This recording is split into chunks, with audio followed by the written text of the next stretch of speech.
அது போக ஓகேவா 200 கோடி ரூபாய் சம்பளத்தை விட்டுட்டு இந்த படம் எனக்கு லாஸ்ட்டுக்கு முதல் படம்னு சொல்லிட்டு ஒரு டிவிக்கு தமிழக வெற்றி கழகத்தின் தலைவராக இந்த படத்தை ஃபர்ஸ்ட் படம் ஏன்னா கட்சி ஆரம்பிச்சு முதல் படம் இல்லையா, கிரேட்டஸ்ட் ஆஃப் ஆல் டைமு.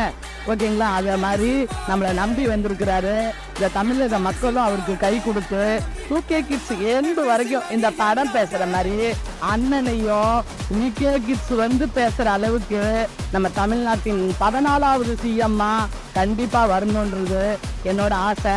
ஏன்னா ஈசன் பெற்ற யானை முகனே அன்று அதுவுமா அவரை நான் வாழ்த்துறேன். விநாயகர் சதுர்த்தி அதுவுமா நான் வாழ்த்துறேன். ஏன்னா கட்சி ஆரம்பிக்கிறதுக்கு முன்னாடியே அண்ணன் மாதிரி ஆளுங்க வரணும்னு நான் சொன்னேன். நான் சொன்ன பிறகு கட்சியே ஆரம்பிச்சிருக்கிறாரு. இந்த வார்த்தைகளும் நான் உண்மை பேசுனது அந்த ஈசன் எனக்கு கொடுத்த அருளான்னு நினைக்கிறேன். கண்டிப்பா நான் அந்த வார்த்தைகளும் பழிச்சு இந்த